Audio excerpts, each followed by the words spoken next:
All right, over the last few weeks, we've been cooking a lot of comfort foods, so I thought it was time for another decadent recipe. And decadence, thy name be peanut butter chocolate layer pie with a big graham crust base.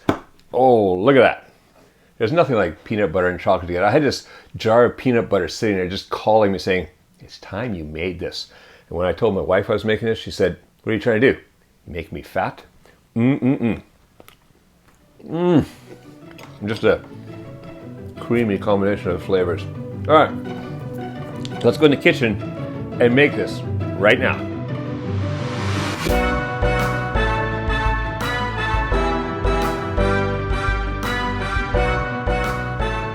All right, first thing we're gonna do is make the bottom crust, the bottom layer, the graham wafer layer. So what I've got here is I've got 12 full sheets of graham wafers. That's the full, this one's broken, but the full rectangle. We're gonna do those. Just gonna break them into here. If I just give them a quick crack like that, it makes it a little easier to get them all done up with the processor. Okay, so we got our graham wafers in there. We're gonna crumble them up first. We might as well add the sugar too, and that is 1/4 cup of my favorite, cane, I call it natural cane sugar, light brown sugar, blonde sugar, whatever, put that in there. And then what we've got over here is 6 tablespoons of melted butter. That's gonna go in after we've pulverized this. So I'm gonna just hit this and bring it down until we get a nice fine mixture in here. All right, in the food processor, that doesn't take long. We just check, yeah, all nice little fine crumbs, not even crumbs, or smaller than that, grains. So what I'm gonna do now is gonna put this on running and then drizzle in the butter.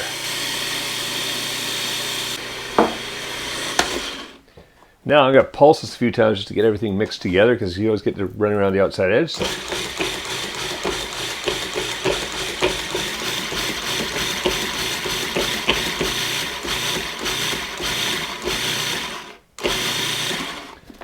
Now it looks like it's mixed the butter in because this is starting to come together.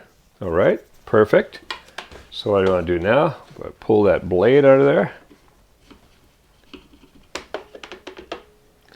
Get all that off there. And then just going to make sure it's all mixed together because you sometimes get the butter riding on the bottom. I just kind of give it an extra mix here, but it's looking good. Perfect. Now what I've done here is I have a 9-inch round cake pan, one with the removable bottom, the spring form. And what I've done is I'll cut a circle of kitchen paper to fit right in there. That's just gonna make it so much easier to get everything out afterwards. And then just dump this mixture in there. Get everything off the bottom.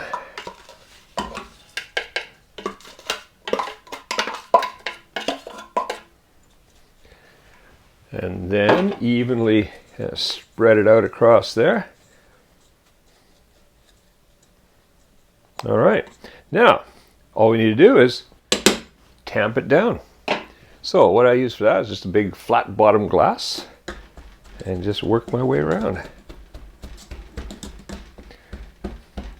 Now you want to tamp it down rather good and solid.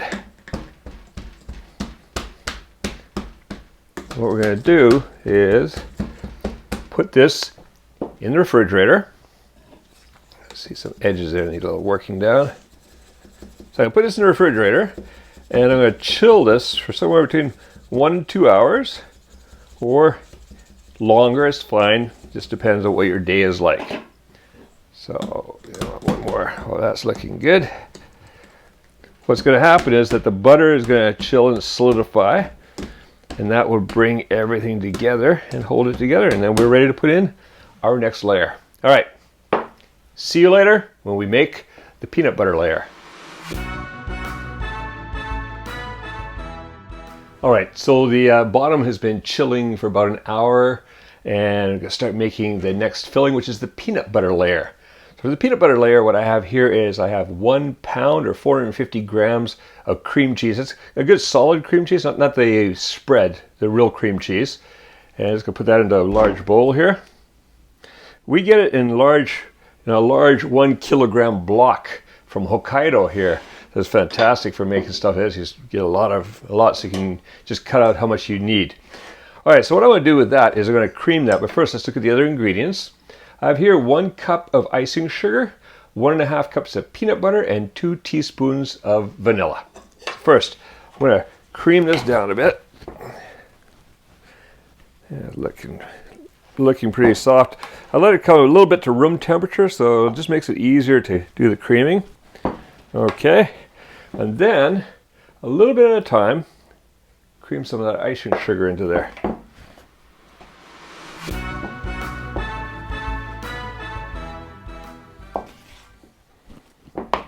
All right, so it's got a little softer now. So now I can quit doing the elbow grease work and bring in the mixer. All right, and again, I'm just going to be adding a little bit of icing sugar at a time.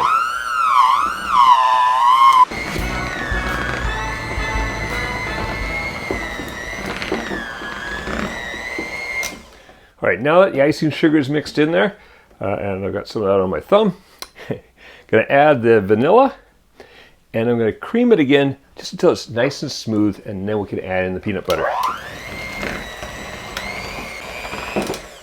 Okay, so now the vanilla has been mixed throughout. We had a bit of a mess of the kitchen. So what we're going to do now is, in goes the peanut butter.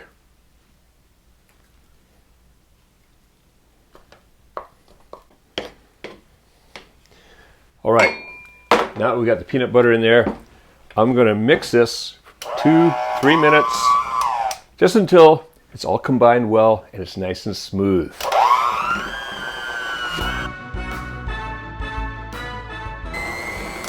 All right, that's been a few minutes. Nice and smooth now. So let's get these. Oh, that's a nice mess. Get these there. I'm going to use my favorite plastic spatula to get the majority out of here. We'll leave some on there for the beater lickers to lick, because everyone in our family loves licking these things, including me. All right, so what I've got over here is our chilled bottom. And then I'm just going to scoop this in on top. Man, that's a little heavier than I thought. Okay.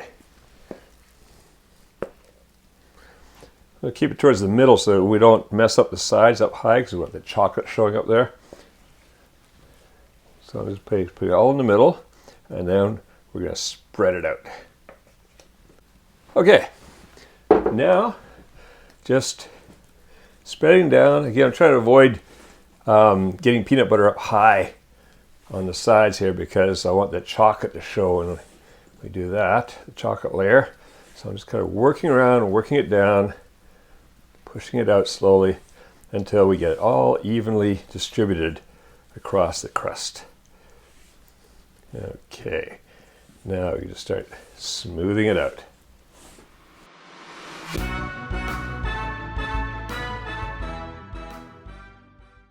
Okay, that is looking very good. So I'm going to put this in the refrigerator again. If you're putting it for a long time, just cover it with some plastic wrap or something like that, or foil, whatever, just to keep fridge flavors from getting in there. If it's only go for an hour or so, it's okay. I'm going to put this in a bit longer, because probably be tomorrow when I come and put the chocolate layer on there. So you can do this over a day or two. It doesn't really matter, because you got those couple hours each time, or an hour or so each time of just chilling. So I'm going to do that tomorrow. I'll see you then. So this has been chilling overnight. I mean, you only need to chill it for about an hour or so, but you can also just leave it in overnight and then get to work on it the next day again. So here we are, nice and solid, perfect, chilled down, good. It quite solidifies. Now what we're going to do is we're going to make the next layer, and that is the chocolate layer. I have 3/4 of a cup of heavy cream. That's the 35% plus, 30% or more. We have here 3 tablespoons of butter, 2 teaspoons of vanilla, and then here's 230 grams or 8 ounces of dark chocolate, which I've broken up into pieces about that size. So the first thing we're going to do is we're going to heat up the cream and at the same time melt the butter. So what I'm going to do is put that on very low. We don't want to, remember, we don't want to burn this or anything like that. So put it on very low. And then I'm going to heat this until the butter melts and I see the cream just wants to start simmering. The bubbles are forming around the edges. It's just on the edge of the simmer. It's good and hot. And then we're going to come back and we're going to add in the chocolate. All right, so let's bring that up to that just about simmering. All right, that's starting to bubble around the edges right now, so that's just absolutely perfect. So remember the 230 grams or 8 ounces of dark chocolate going in there right now.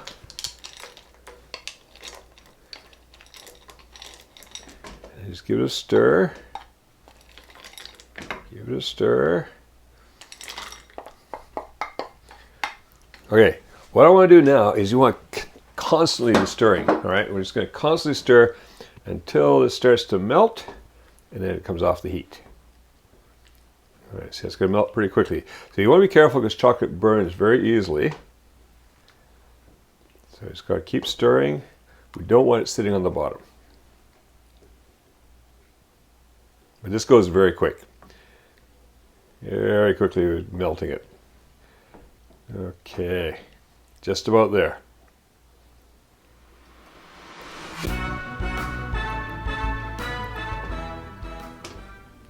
Okay, that is melted, so off goes the heat.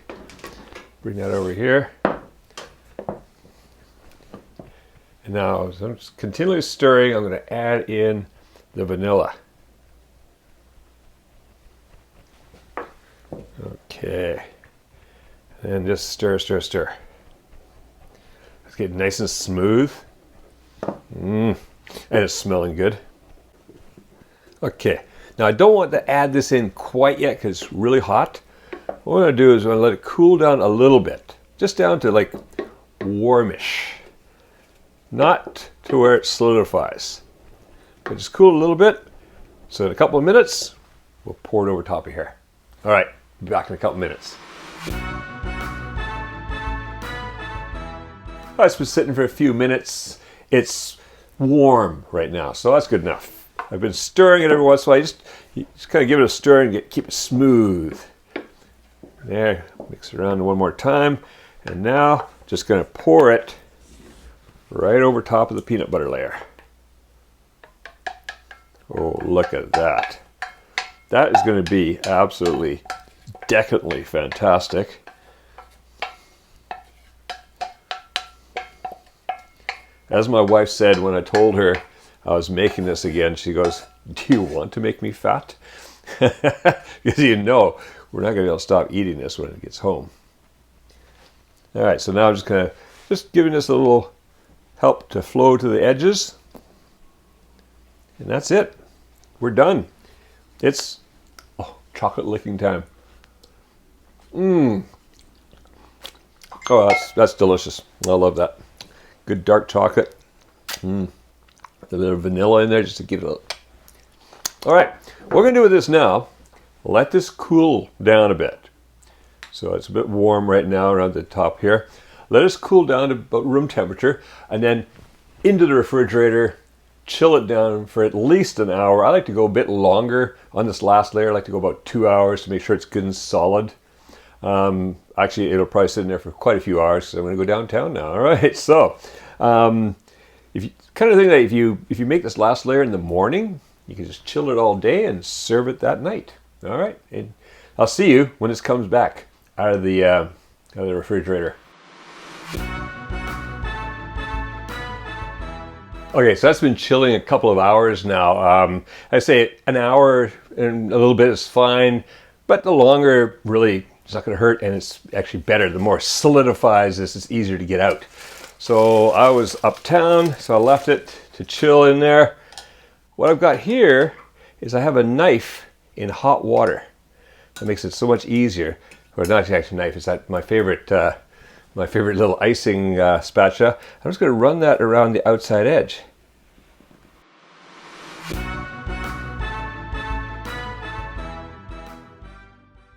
Okay, so now just slide the side down here. Here we go. Oh yeah. Come on out of there. Beautiful.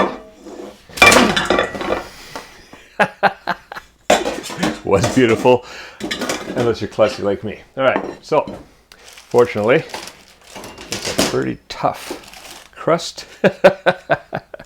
All right. Accidents in Kuma's kitchen. I think the last time was when we had the light fall down.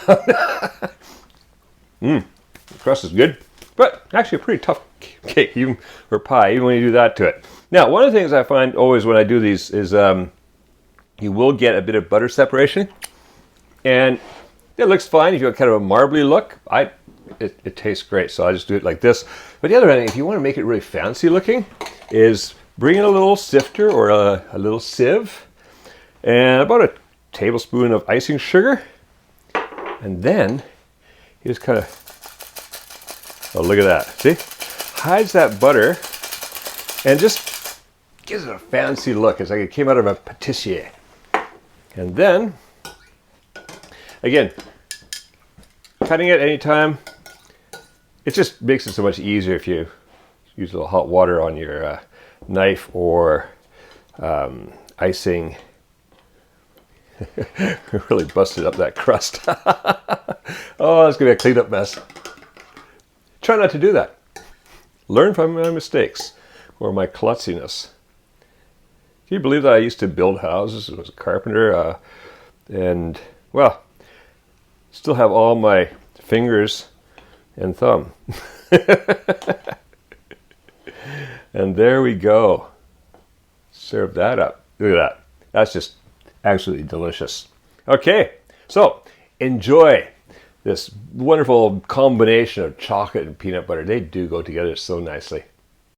Now, if you go to the link appearing on the screen, you get your own free printable recipe of peanut butter chocolate layer pie on our website. And remember, if you're enjoying these cooking videos and want to see more, and you'd like access to our kitchen tech, focus on ingredients, and the fun glimpses of Japan in our This is Japan videos, go join us on our Patreon. Now, go enjoy making this fantastic and fun pie, and make cooking fun again in Kuma's kitchen.